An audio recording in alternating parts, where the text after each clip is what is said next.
Great. Welcome, everyone. On behalf of all of us at President Lincoln's Cottage, we are pleased to have you at today's program, The Case for Emotional Intelligence in Crisis, with Dr. Jared Peatman. So as we all know, I think Abraham Lincoln's a natural example to turn to in times of crisis, having led our nation through one that threatened its very existence and resulted in significant— Is there a way to do this from Zoom? You should do it. Also notable for his empathy, his accountability, and his humanity. And those are all characteristics that were fully on display when he was living here at the cottage with his family for well over a year while he was leading us through the Civil War. When this current crisis hit, our team reached out to our friend, Dr. Jared Peatman, who's a wonderful expert on emotional intelligence and leadership in crisis. And Jared, we're so grateful that you agreed to do this program with us. And so I will introduce Jared, and then we can go ahead and get started. Jared Peatman is a graduate of Gettysburg College with a master's degree from Virginia Tech and Ph.D. from Texas A&M. Jared provides training events that use history as a metaphor to examine current leadership and performance challenges. He's the founder and president of Fourscore Consulting and a senior fellow at the George Washington University Center for Excellence in Public Leadership. He's delivered over 500 leadership seminars in dozens of different sites, including Gettysburg, Mount Vernon, Jamestown, Valley Forge, the Alamo, Waterloo, and President Lincoln's Cottage. Jared's the author of The Long Shadow of Lincoln's Gettysburg Address. For that project, Jared was named the Organization of American Historians and Abraham Lincoln Bicentennial Commission Doctoral Fellow, and in 2012 received the Hay Nicolay Dissertation Prize for the best work on Abraham Lincoln or the Civil War. He's also the author, with Stephen B. Wiley, of A Transformational Journey, Leadership Lessons from Gettysburg. He's currently working on a book about Joshua Chamberlain, the 20th Maine, and the Battle of Gettysburg. He's certified to deliver the EQI 2.0 and EQI 360 emotional intelligence assessments and holds a certificate in experiential education from the National Society of Experiential Education. Please join me in welcoming, silently and distantly, Dr. Jared Peatman. All right, well, thank you very much for having me, and thanks to all of you who signed up for the session today. I'm quite excited to be with everybody. I'm going to start sharing my screen here. This is always the moment of truth, right? Is this actually going to work? So hopefully it came through for everybody. It looks like it did. So we're going to be talking a little bit today about Abraham Lincoln and his emotional intelligence, and particularly how he handled stress as well, which is a key component of emotional intelligence, or at least this particular model that I'd like to talk about. So I don't want to lecture at you all for the next half hour or so. I'd like this to be a little bit more interactive than that, to the extent that we possibly can. So the first question I'd like to ask you to think about for a moment, and then maybe put your thoughts in the chat box, and I'll give a minute or so, and then we'll start looking at those. The question is this: when I say emotional intelligence, what does that mean to you? How do you sort of think about that concept of emotional intelligence, or maybe how do you define it? So we'll take a minute or so. I'm curious to see what you already know and what your thoughts are, and we'll start monitoring the chat here for that for a moment.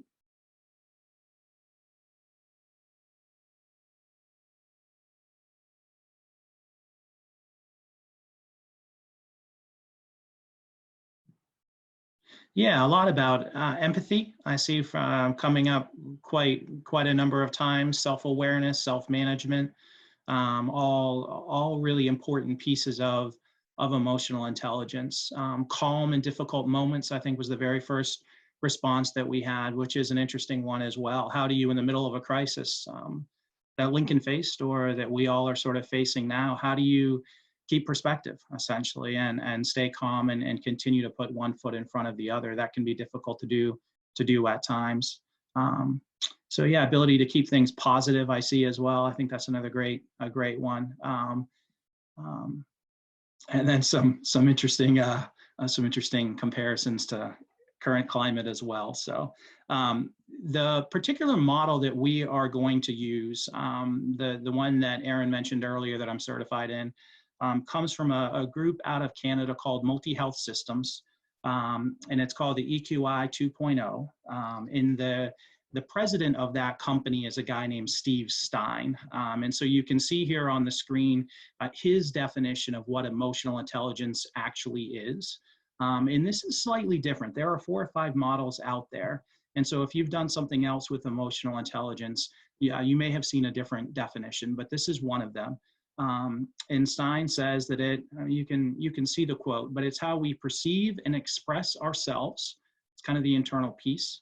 How we work with other people, maintain social relationships, cope with challenges, and use emotional information. This is kind of the decision-making part of it.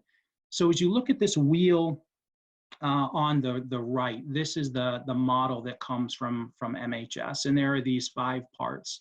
A lot of the other models that are out there, and there are about maybe half a dozen or so today that are available as assessments. Most of the other models are really split into 4 pieces. The first 2 parts are internal. How do you perceive your own emotions? You know what's really going on, and then how well do you express those emotions? And then the second piece is sort of external. How well do you pick up on and perceive the emotions of others? And how well do you then manage those as you interact with those people? So kind of these 4 criteria. This particular model is a little different. So they have the self-perception and the self-expression.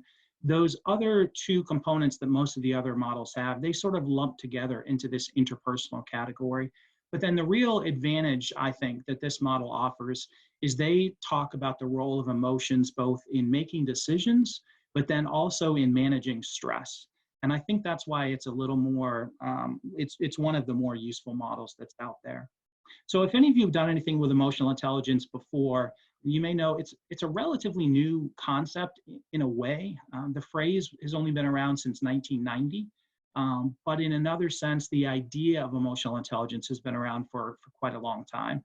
Going back to the 1870s, Charles Darwin talked about the need for animals to be able to express themselves emotionally in order to survive and thrive and adapt and all of that. And if anybody's read Dale Carnegie's book from 1936, How to Win Friends and Influence People, that's essentially what he's talking about. How do you manage yourself and get along with other people in a way that's actually productive? So the phrase is new. Some of the concepts have been around for quite a while. One of the reasons emotional intelligence is so interesting compared to a lot of the other assessments that are out there is these are, and you can see this in Steve Stein's definition here in the second line, these are skills. These are traits. These are things that can be developed over time. It's not one of these things where you take the assessment, you know what you are, and you are what you are. This is something that if it turns out you're not so good on the impulse control, there are things that you can do to try to be a little bit more effective in that area. And that's one of the reasons I think it's actually useful to work with and to study.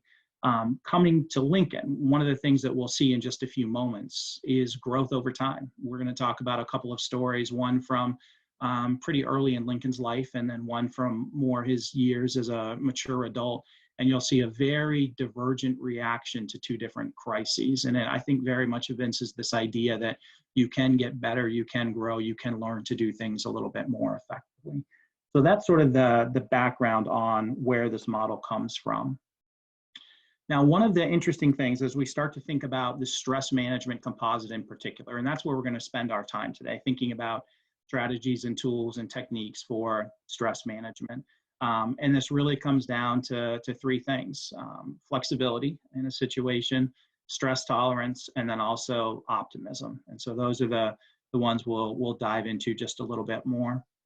There are a number of models out there that look at how do we deal with a bad situation? How do we handle an adversity?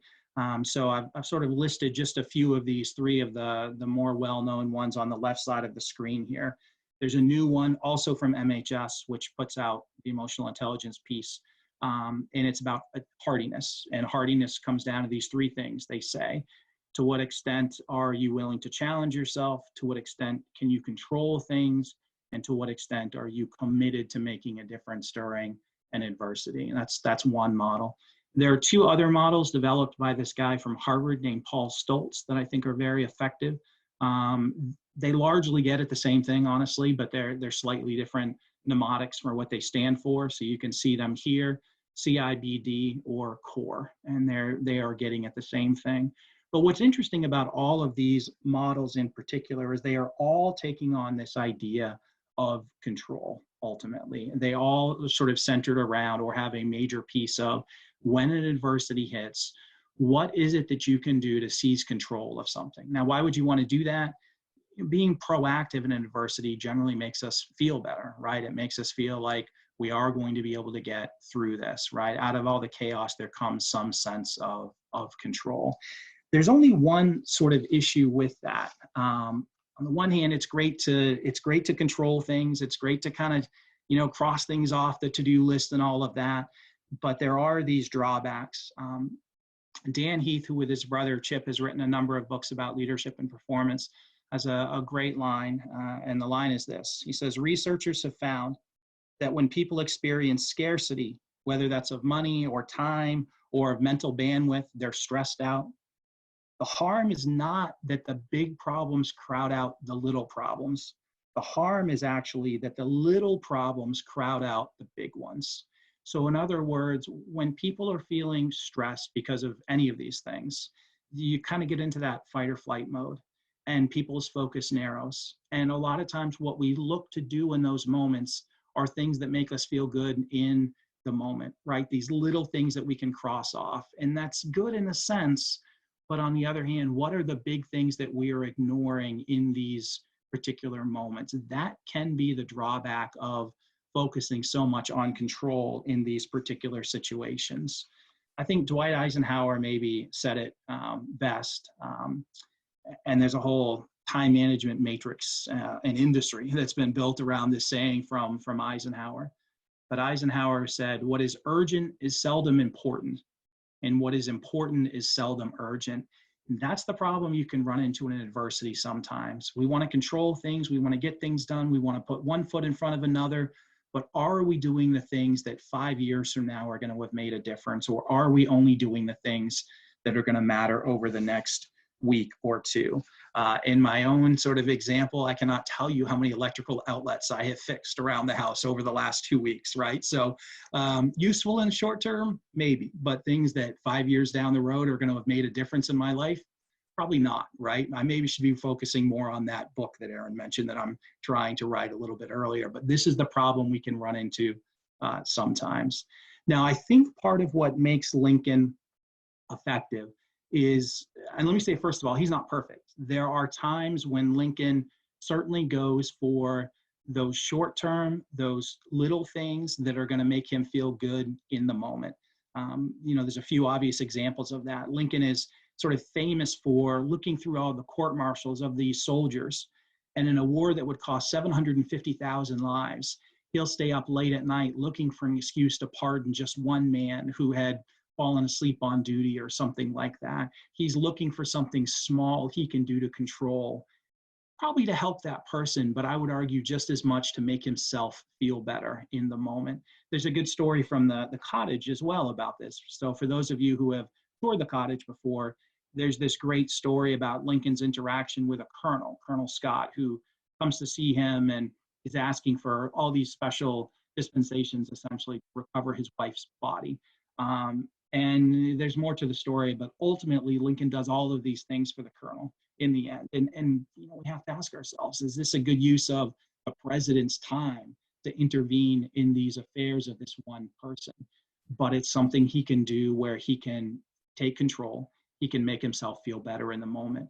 But I will say that I think for the most part, those instances are rare for Abraham Lincoln, that in the middle of all this adversity, he is usually able to stay focused on the big things. He's usually able to stay focused on sort of more things at the strategic level. What are the things that are going to be important a year from now, 5 years from now, that are truly going to make the difference?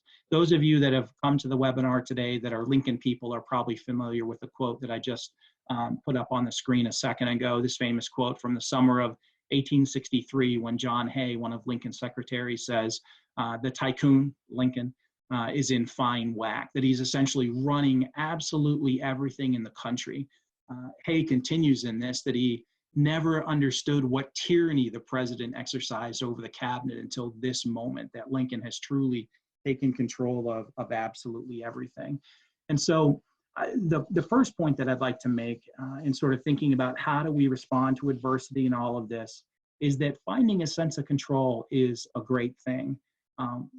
But we have to, at the same time, not just let it be over the small things, the short-term things, but also sort of the longer things. How do we keep moving forward on the things that truly matter, that 5 years from now we'll look back and we will be happy that we did those things as well? That's, I think, the first lesson from Lincoln. There's one more kind of interesting thing. If we look at the model on the left of your screen, the core model from Paul Stoltz, or his previous model as well, I'd encourage you all to look into this model a little bit more. You can Google it pretty easily online and find some of the papers that Stoltz has written. What's interesting about some of these adversity models is they're useful on two levels.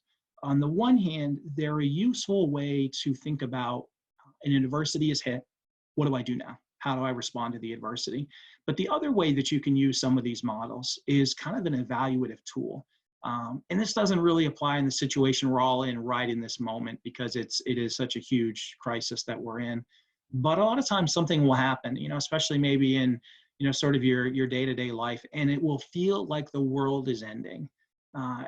But if we look at this, sometimes, we go through these steps. If you look at CORE, for example, what is it that you can actually control? How long is this actually going to endure? What really is the reach of this, adversity?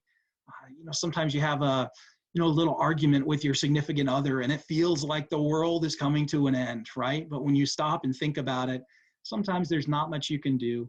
It's this one thing that you've argued over. It's not everything. And it's whether you do anything or not, within a day, it's going to have passed, right? And so I think it's also really useful, not just as a kind of an intervention tool, but as a diagnostic tool as well to think about some of these things. So that's the piece I'll leave you with on CORE. The second part to talk about is how Lincoln, sort of a mini case study, how Lincoln dealt with two different adversities that he faced. And so we'll deal with this first one, which is kind of known as the fatal first incident. And this is when Lincoln's courtship with Mary Lincoln hits a rough spot, and they break off their engagement. And for a while they are apart, and then eventually they will mend things and they'll come back together. Now, for our Lincoln people out there, I have to caveat all of this with there's a fair amount of debate over what actually happened in this incident. A lot of the sources we have come from oral histories that were done by Lincoln's former law partner and others after Lincoln had died. So this is 25 years after the fact. Some of those people may have had personal axes to grind or motivations for saying what they said. But in short, the generally accepted version of the story is that Abraham Lincoln and Mary Todd had been seeing each other for a while. They had come to some sort of agreement, marriage agreement, courtship. Some people go so far as to say that they had actually, the wedding was imminent. The case had been baked, they've said in some places, and Lincoln calls it off. And a couple of different reasons why. Some people think, maybe he had fallen for another woman. Perhaps he had decided that he didn't really like Mary after all, but for whatever reason, he gets cold feet and he backs out. And this brings about sort of this psychological crisis for Abraham Lincoln.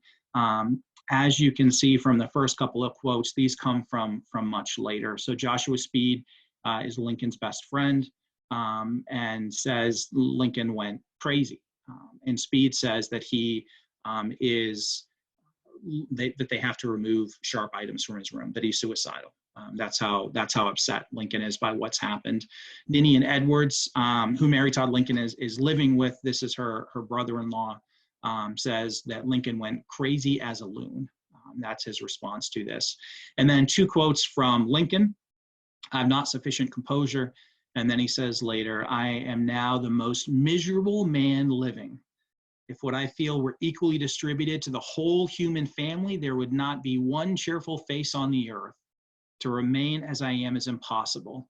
I must die or be better." So he's really low during this time period, and there's no two ways about it. It's interesting if we then look to another fast forward in time, 17 years, to another setback that Lincoln faced, which is his loss to Stephen Douglas in the Senate election of 1858. And again, this is a little more complicated than is sometimes portrayed. Lincoln didn't really lose to Douglas. This is in the days before the direct election of senators. And so what Lincoln was actually trying to do in 1858, these famous debates with Douglas, is to convince people in Illinois to elect other Republicans to the state legislature. And then those Republicans would vote to elect either Lincoln or Douglas to take up the Senate seat. In fact, by many counts, Lincoln sort of won the debates. The problem was only, I think the number is 2/3 of the Illinois state legislature was up for re-election. And so it was the holdovers that pushed Douglas into the Senate spot. Lincoln actually did quite well. But Lincoln has lost. He's lost this Senate seat. It's the first seat that he's run for in a decade, first public office, and it's another setback for him. I think you noticed, though, a very different reaction to this setback than you saw 17 years earlier in the breakup of his engagement with Mary Lincoln. And so if we look at the quotes here from Lincoln, and these are a little bit more rooted in, these are letters that Lincoln wrote at that particular moment. This is not looking back on it 10 or 15 years later. It's at that particular moment or within a couple of years. And so we can see his response here. And I'll give you just a minute to look through that. And then I'm curious to ask, and maybe we can answer this again in the chat, what do you make of this? What do you make of Lincoln's response to this particular adversity? What sort of strikes you? Is there anything that stands out? Any of these quotes seem to be an outlier. Just sort of what do you make of his reaction in general? So I'll be quiet for a minute and just sort of look at the chat here.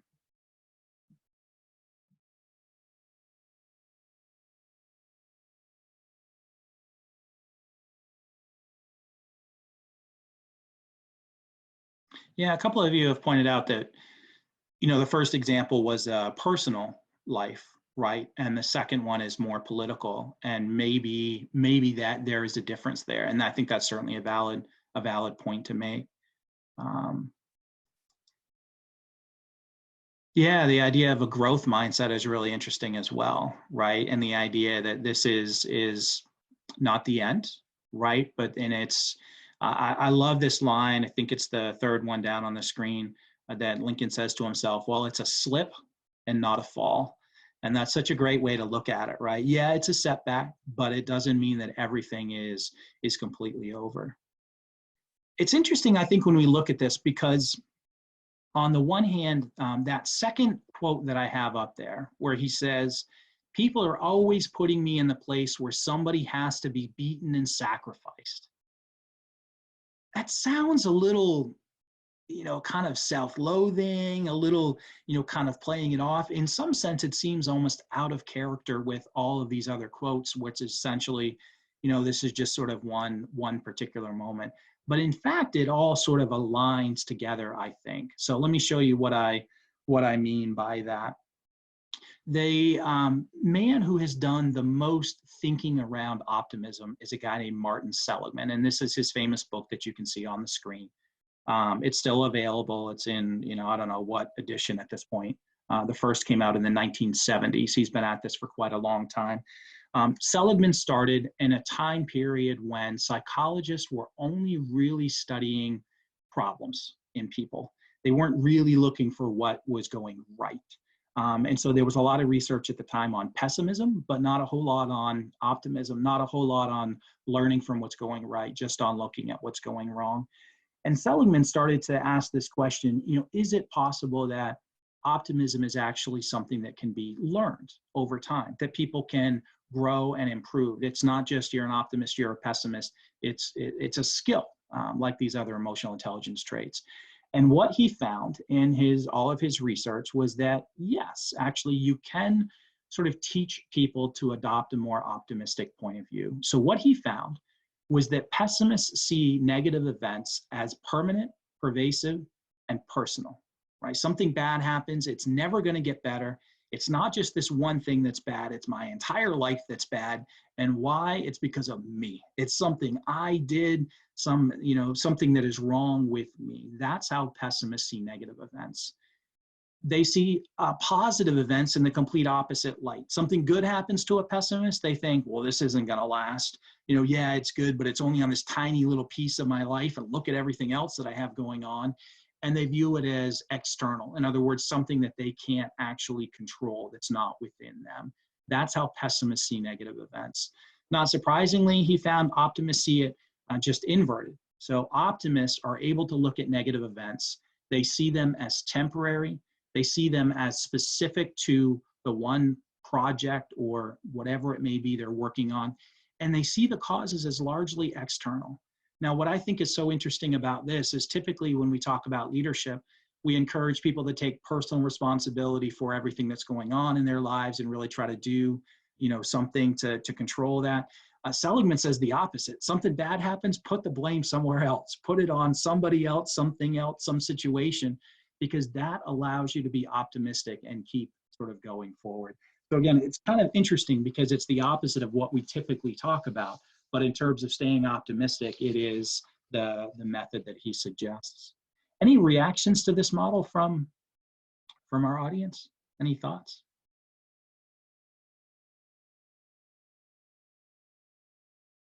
Give it just a minute in case anybody wants to chime in here.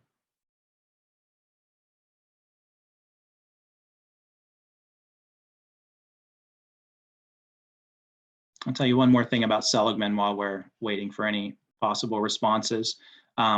Seligman in the 1970s, to put this idea in a perspective that you could train people to have this more optimistic outlook, he trained half of the incoming salesmen at MetLife on this technique. And the technique was when you suffer a setback, which in their case is they're making cold calls, people are slamming down the phone on them and telling them, take me off your call list. So half of the people were trained to look at those setbacks as temporary, specific, and external. So temporary, this one person didn't want to do that, didn't want to buy the insurance, but maybe the next person will. Specific. It's just something going on with that particular person. It's not every single sale is going to be that way. And then external. Oh, I must have caught them at dinner time. And maybe they just bought insurance. It's not something I did wrong. It's something that's going on in their life. And what they found was that having sort of learned these methods, that half of these salesmen were able to make 37% more sales than the other half. And why? They simply picked up the phone faster. They were able to get themselves back in a positive frame of mind more quickly after setback, pick up the phone faster, make more calls, and then therefore make more sales. That's all it really came down to. So interesting, there are a few sort of responses. And one really interesting question, I wonder who helped Lincoln learn to be different? And that's a great question. I think some of it for Lincoln is maturity. This first incident that we're talking about, Lincoln is in his early 30s with the breakup of the courtship with Mary Todd. By the time of the Lincoln-Douglas debates, he's closing in on 50 at that point. And so I think some of it is growth and perspective over time. I think some of it is seeing and having overcome other setbacks as well.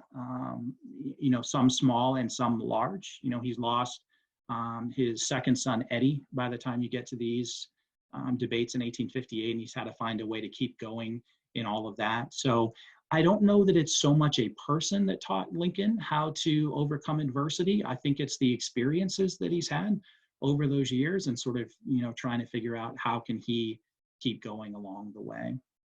Great question, though. So if we moved back to those quotes from Lincoln, these are the same ones I had up just a second ago. I think you can see how well this really fits the model here. When you look at almost all of the quotes, they're all getting to the idea that this is a temporary and a specific setback, right? This is not the end of the game. And we know that's the case. 2 years later, he gets elected president of the United States. This is not the end of the game. And it's also doesn't mean that he's a failure everywhere. It's this one particular race. He's been able to kind of rationalize that. The one quote that I think is an outlier is that second one. People are always putting me in a place where somebody has to be beaten and sacrificed. But in the context of this model, it fits because he's not saying, you know, I didn't do something right, they didn't like me. It's sort of these external reasons also for why he's had this setback. And I think that's why, you know, again, this is a great illustration of this particular model. So the second sort of takeaway here is when you are struggling to maintain optimism, I think a lot of us are these days, to the extent that you can, look for the evidence that the adversity that you're going through is temporary, is specific to a particular component of your life, not your entire life, and is external. Isn't anything that you've done wrong? This is maybe the easiest part for all of us right now. Isn't something that we've done wrong, right? It's a much broader kind of context, you know, and it's, if you can talk yourself through in those three ways, it's much easier to continue to move forward. The last thing that I want to leave you with, and sort of a takeaway, is a stress management technique from Lincoln. And we have a lot of these really good stories of Lincoln's humor. And I think that was such an important technique that he used personally to stay positive, to release some stress at the end of the day. And it was also a technique that he used with other people in order to keep those around him positive and moving forward as well. There's a great quote from an article in the New Yorker a few years ago. And it was a man who had looked at Lincoln's smile through a series of photographs. And he made this great comment about Lincoln's particular brand of humor. And I think it is such an important one. So I'm going to leave that on the screen for just a minute for everybody to take a look at here. And then we'll make one more point here.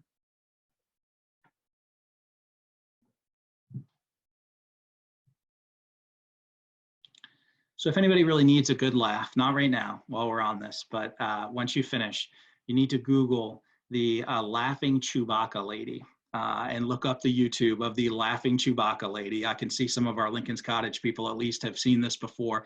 It is a very good laugh. It's a great example too of laughing with instead of, you know, laughing at. It's laughter and humor that brings people together in a way that's very, very helpful. So yes, a laughing Chewbacca lady, you will not regret it.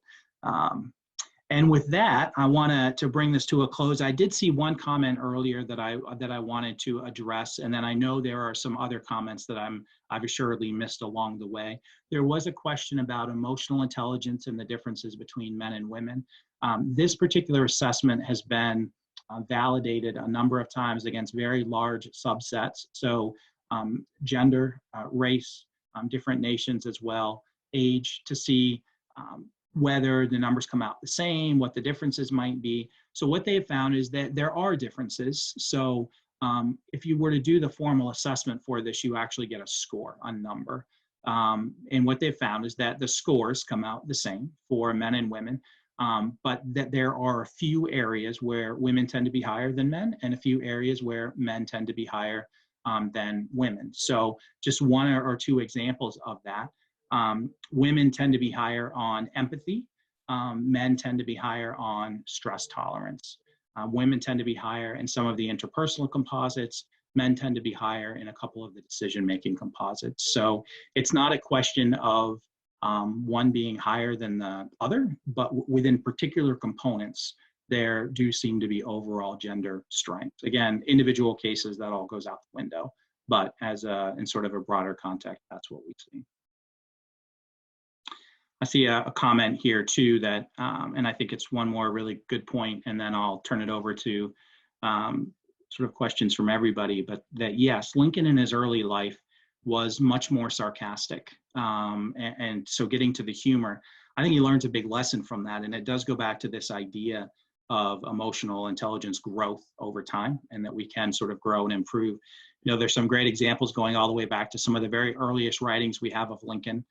As a young man, and he's writing about, you know, he's leaving a sentence written down for fools to read years later. You know, we can't quite imagine the president saying that.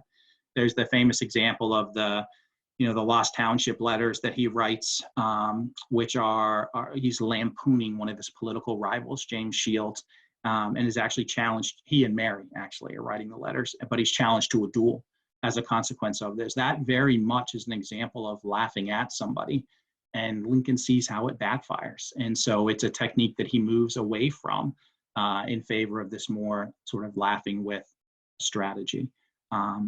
Yeah, absolutely great points in the chat.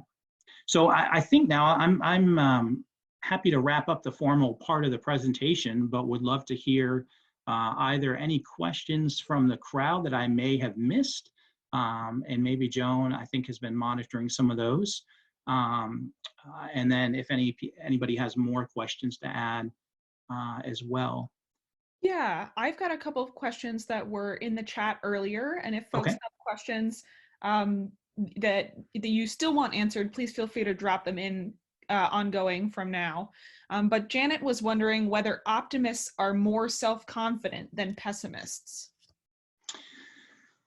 That's an interesting question. I'm not aware of any research that says that one way or the other. So in this particular model, that would be self-regard, which is I think it's the very first competency in this model as compared to your optimism. And I'm not aware of any evidence that suggests that there's a big gap between those things. Okay, and Paulette also had a comment about asking for some clarification on when blaming others for a problem might be indicative of optimism and when it might be abdication of responsibility. Yes, it's such an interesting one because I always sort of laugh when I talk through this model, because that is something that in every single other context, especially when we talk about leadership, we tell people not to do, right? Not to blame other people, not to sort of look for the easy out and all of that. But within this optimism model, you can understand why. If you see every setback as something that is because you made mistakes, you were terrible, it's all about you, it's pretty hard to stay optimistic and keep moving forward. I think it's really hard to do. It's like a lot of things in leadership or ethics that are hard to do, or to hold these two kind of opposing ideas in balance at the same time, say that they are both true and yet they conflict with one another. And so how do you do that? And I think that's a constant challenge. We see examples of leaders around the world blame other people when things don't go the way they want to do. Is that a good technique? Well, it probably allows them to remain optimistic individually because they're not seeing themselves as having made mistakes. Is it the right thing in a broader context? Maybe not. I mean, those are tough things to balance. So that's my way of not really answering the question, but saying that they're two things to hold in balance, I think. And then the other question I'm seeing in the chat that we haven't discussed yet, Teft is asking, did Lincoln have a tool for processing anger like Eisenhower did with his file drawer? I mean, Lincoln kind of does the same type of thing, right? There's the famous letter that Lincoln writes to George Meade after the Battle of Gettysburg, and Meade's just won the Battle of Gettysburg. And Lincoln says essentially, what you don't understand is you think you've won, but what you really did is you've lost a bigger opportunity. And, we know about that letter because it's found later, but I think it's written right on it, not sent, written but not sent, or something like that. So he has somewhat of that same strategy. I think, I often say to people when I'm doing programs at the cottage that, and I think the Colonel Scott story that I alluded to earlier is a great example of this. Lincoln understands about himself that in the moment, he's not always that great. He's not always the best decision maker or communicator in the moment. And so when he can, he buys himself time. So for example, July 7th, 1863, so 4 days after the Battle of Gettysburg is ended, Lincoln is serenaded, comes out on the back patio of the executive mansion, the White House, and he responds to the serenade. And he kind of bumbles through this speech. He says, what is it, 80 odd years ago? And that's what he comes up with in the moment. But then when you give him 3 months to think about it, he writes the Gettysburg Address 77 years ago. And so this is an example, I think, of where as a communicator, he understands with time I can do better, but also with a decision maker, Colonel Scott. That story, when Lincoln is put on the spot, he reacts in a way that he later regrets. But when he has time to think about it over the night, he goes back and he sort of fixes the situation. He responds with a lot more humanity and empathy that we all are probably happy about. So I don't know that he doesn't have a literal file cabinet, but Lincoln very much tries to give himself time and space to make decisions whenever he can, which is probably a wise thing for all of us to think about as well. Yeah. David is wondering, doesn't optimistic imply honesty, both with yourself and others? I don't know. I mean, I think, I'm not sure I would necessarily equate those two things. I mean, maybe a different way to say it is, should you balance optimism and honesty, which I would suggest you should. But I'm not sure that they necessarily are, if you're optimistic, you're honest. I wouldn't see it that way if I'm understanding the question properly.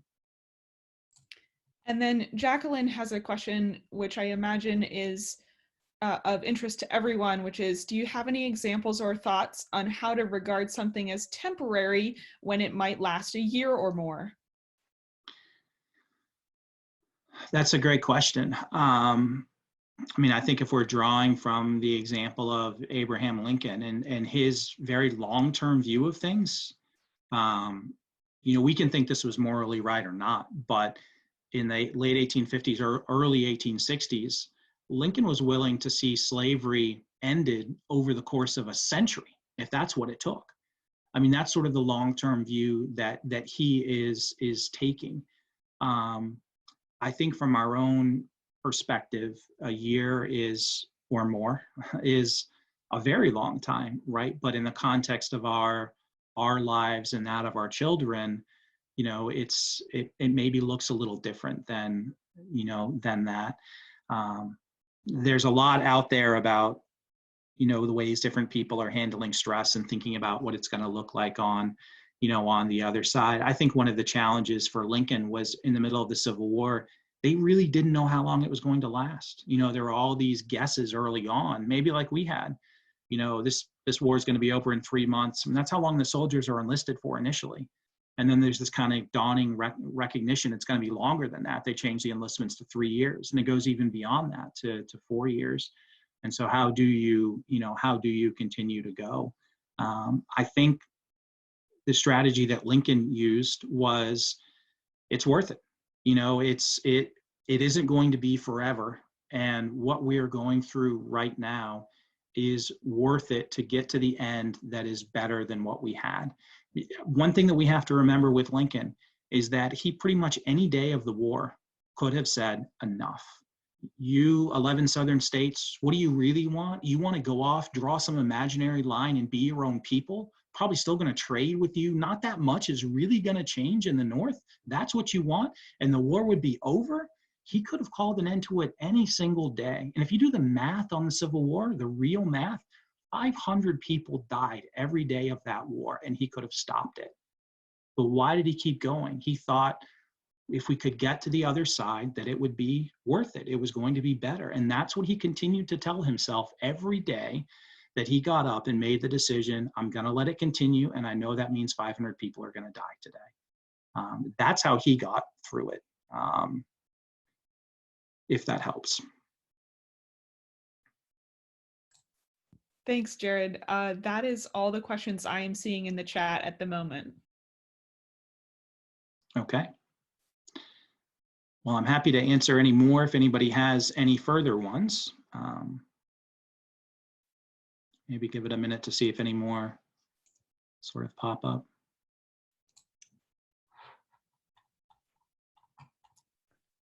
Yeah, here's a couple more. It's an interesting one about sort of the education process today. I have a 7-year-old, he's in 2nd grade. What's interesting is the increasing focus over the last couple of years about emotional intelligence in schools, about positivity. We're in Fairfax County, Virginia. The whole I think it's the whole county, at least his school, is doing this whole positivity project as well, which very much relates to these ideas of emotional intelligence. And so there is a dawning awareness of all of this. And I think it is being worked into the curriculum, at least in some places. Another question about thinking through how to best apply some of this over the next couple of weeks. I think one of the easiest things to think about is that the first mini, point that I made about control, and thinking about, what are the things that we do or that we try to take control over on a day-to-day basis to make us feel good that we're moving ahead. I'm telling you, my house has never looked this good. It's amazing. But on the other hand, how do we balance that too with not just doing those short-term things, about thinking about, we're going to have at least a couple of months, probably more, but at least a couple of months of it like this. And what are the more significant, those more long-term, thinking about that Eisenhower matrix, those more long-term things that we want to do. Maybe it's something professional, maybe it's something personal, maybe it's something you want to do with your kids or individually. I mean, there's a whole variety of ways to think about it. But what are those things that 5 years from now, we're going to look back and say, man, that stay-at-home time during coronavirus was not fun in a lot of ways, but here's the good thing that came out of it, right? Here are the few good things that came out of it. And it's probably not the real little things, right? It's some of those bigger things. So as an individual or as a family, maybe those are some things to think about. What do we want to look back on and be happy about that we accomplished or did during this time period?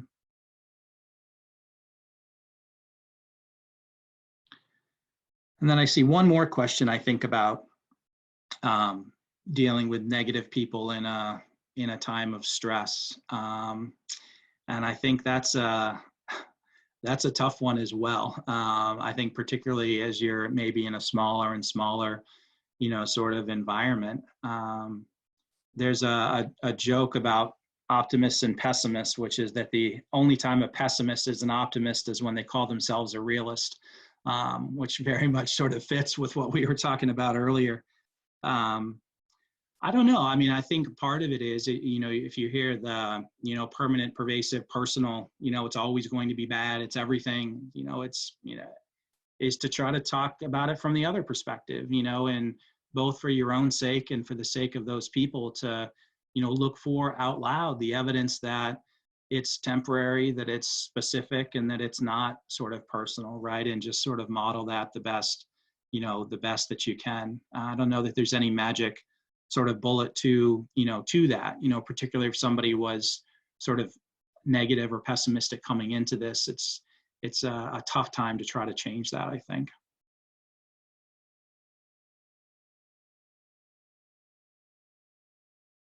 Any other questions?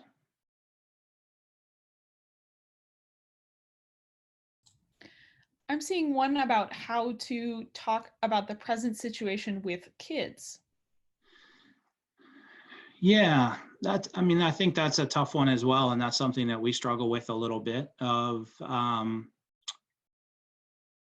being very upfront. And this is maybe the comment earlier about honesty and optimism and how those two things balance, being very upfront about what's going on without trying to scare them as well. And so this doesn't exactly come from studies and whatnot, but we've tried to, again, just sort of tell our son what's going on, but at the same time sort of reassure him about all of the things that we are doing to try to stay safe and keep him safe, and that that we are going to come out of this, the temporary nature of it, that and being very blunt about the specific nature of it as well, what the cases are like in our neighborhood and all of that, and sort of trying to allay some of those concerns. So, but I do think there's that balance between the optimism and the honesty between those two things.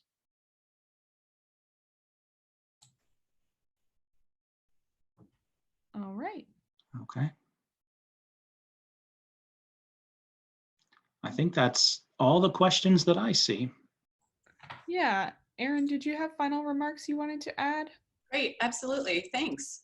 Thank you, Jared. That was really helpful information and certainly things each of us can use and apply in our current situation.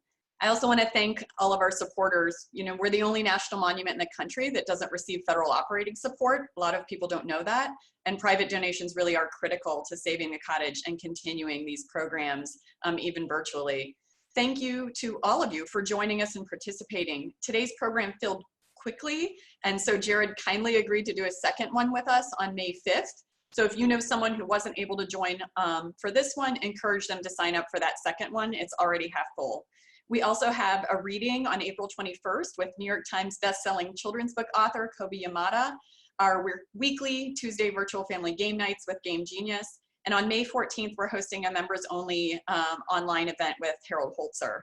And of course, you can listen to our podcast Q&A whenever it's convenient for you. You can learn more about all of those and other upcoming programs and support at lincolncottage.org. And I want to leave you all with one of my favorite Lincoln quotes that I think is pretty appropriate for our times. And it's, "The struggle of today is not altogether for today, it's for a vast future also." Thank you all for joining us.